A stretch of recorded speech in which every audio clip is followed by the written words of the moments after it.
The more I play Shadow of Mordor, the more I appreciate it. It quickly surpassed the generic sandbox of Assassin's Creed. The feeling of the world being alive pushed it past Red Faction Guerrilla, and now, in my books, it's threatening Grand Theft Auto 5 for the title of Best Sandbox Third-Person Game Ever. Don't get me wrong, GTA 5 is the ultimate party game. I don't think there's anything that could rival it for comedy potential or ludicrous killing sprees. And let's face it, they're only similar in that they're third-person and sandboxy. But I've fallen in love with Shadow of Mordor's gameplay. It doesn't make sense. It's ridiculous and it took me far too long to learn. But once I did, I didn't care that I played as a dead ranger possessed by a spirit guy who could climb invisible towers and make orcs nice. Because it's fun. And it's hard to explain this game's appeal to people, particularly fans of Lord of the Rings. You roam a world swarming with 3 tiers of orcs. You have the normal, nameless cannon fodder who are everywhere and in large numbers. But load up this screen and you can see the upper ranks of Sauron's army. These down here are the orc bosses, who roam the world like normal folk but have a much larger health bar and randomly generated strengths and weaknesses. You'll encounter 1 or 2 of these in each enemy stronghold and are the ones to target since they'll make your life difficult. If you kill them, then they may return later with a few more scars and an introduction where they show off their memory of your previous encounter with them.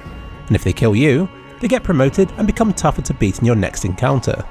Most of my memories with Shadow of Mordor have been against these middle rank orcs. Some have amusing personalities. You'll find some who endlessly sing, and others who terrifyingly hunt you down at the most inopportune times. The system isn't that complicated, but it's convincing. A bit later on in the game, you encountered the Mega Captain Uber Orcs, who are similar to the normal bosses, but only come out of hiding should you complete an objective that generally requires killing lots of orcs.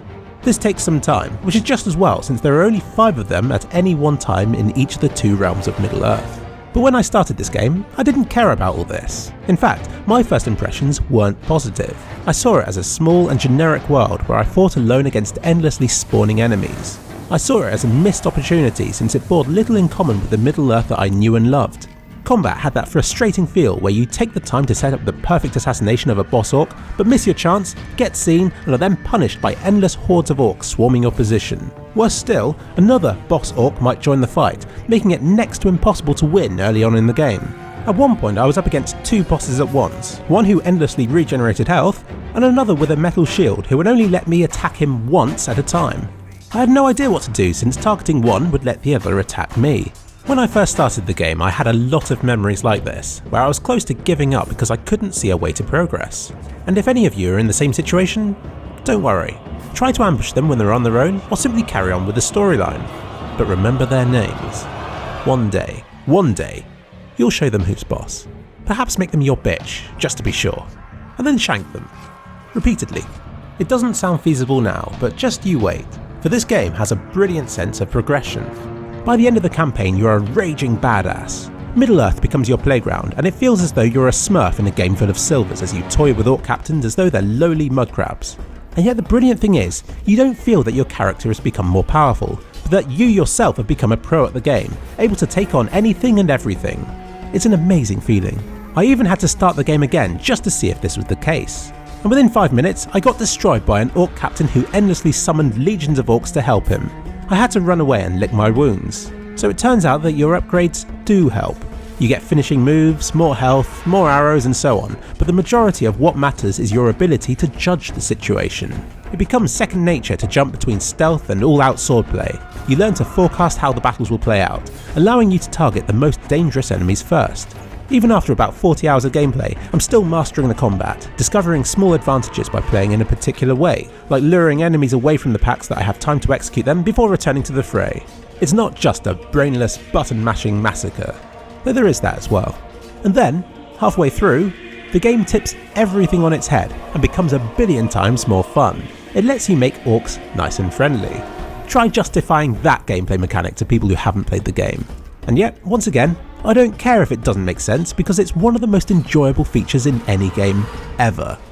You can convert normal orcs at any time, but for the more powerful ones you have to get them down to low health first. Once under your spell, they'll fight for you, no strings attached. But more excitingly, you can command the more powerful orcs to do awesome things like attack other high-ranking enemies. You can even get several middling ranked orcs to attempt to overthrow one of those uber mega boss orcs that I mentioned earlier. It gives the game a political side with more depth and importance than the Total War series has. Your reputation spreads. You overhear orcs spreading rumours about your powers or lying about how they previously engaged you in combat. As you progress through the game, you'll come across characters that you've previously converted, still under your spell. It's at times like these that the game's most rewarding. I felt like a virus, slowly taking over the whole of Middle-earth. Suddenly, the game isn't lonely anymore. I mean, sure, your friends are evil, smelly orcs, but they're friendly, and I feel sad when they die. As time passes, some will inevitably lose power struggles with evil orcs, yes, but for the most part, your hold on Middle-earth only grows stronger as you evolve into a world-eating, mega badass Aragorn. I even played after completing the main campaign. This is almost unheard of for me. A bit like with Grand Theft Auto, I enjoyed getting into trouble just for the sake of it, to see if I could win one more fight or convert another orc captain.